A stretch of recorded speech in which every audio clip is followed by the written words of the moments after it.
Welcome to my car and train channel, and today we are going to discuss about diecast and especially the hot topic of chases.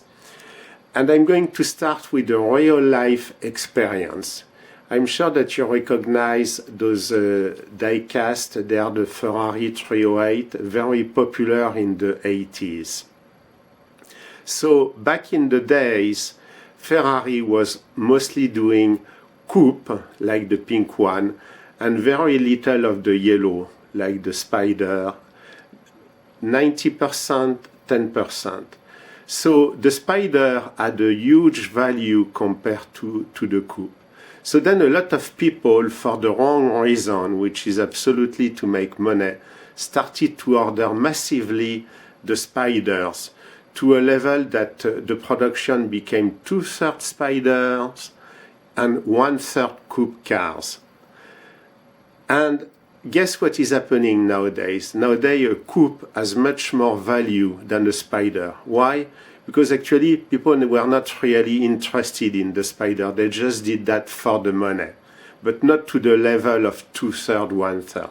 So it's the same for the diecast. I think that you need to buy the diecast that you like, and I'm going to skip outside of the view of the camera and show you a little bit my collection, because I think that me speaking is good. So I am a huge BMW guy, as some of you know, and all the cars that I have, they are relevant for me and for my life and the collection that I've had. So let me recenter the camera so that we can have a closer look. Oops, something fell. Here we go. So at that level, what you see is all the different BMW that I have. And which one are the most valuable? Actually, it's the one that were played with by children, that were damaged and destroyed. Because as you know, it's all about supply and demand. So a car like that, for example, which is a Mark Clean, so they were already very expensive back in the day. So production was low, and most were played with. So if you can find one which is in outstanding condition, that's going to be very expensive. But the reason why it's expensive is because there were not that many produced, and actually they were never collected. And that's the point with the chases, is that people are going to collect them. So none are going to be destroyed. What you want is cars that have been destroyed through their life and that have become rare because so many have been trashed or completely damaged. And I'm going to show you actually what is the rare car that I own, which is this one. So it's older. It was made in the 50s. Let me zoom. Okay. So you see two models, the green and the yellow. They made only 150 of each. And then the company who decided to produce those cars, they decided to do something else. Actually, it was not really their core business.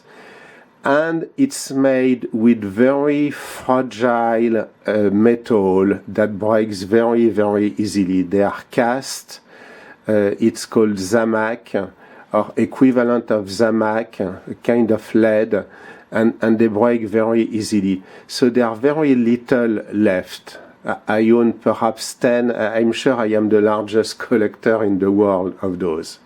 So again, thinking about the chase cars, the chase diecast, think that those are never going to be destroyed because they become immediately collectible.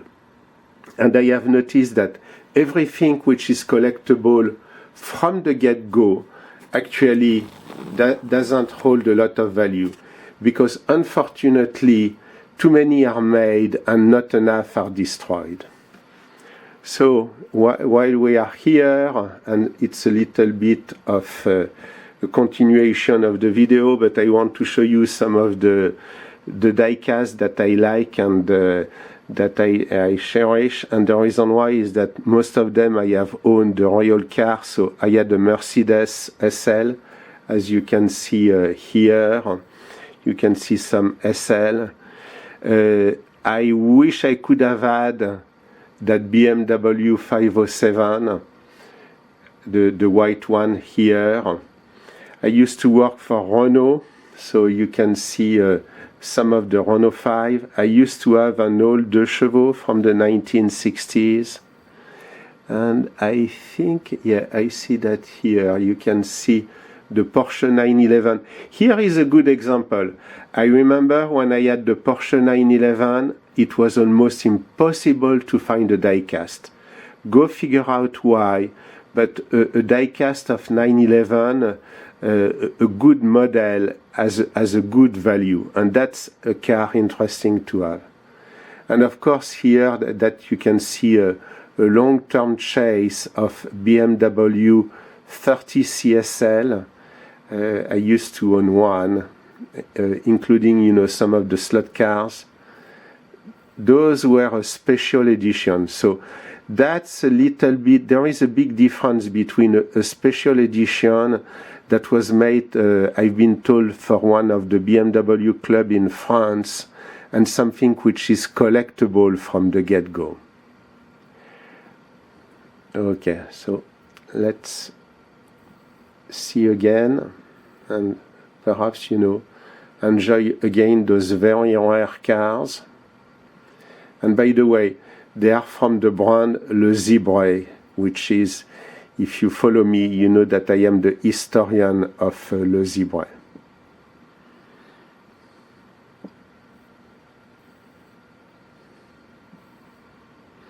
So you see, compared to many, I have a small collection of diecasts, but they are all meaningful to me, and they do have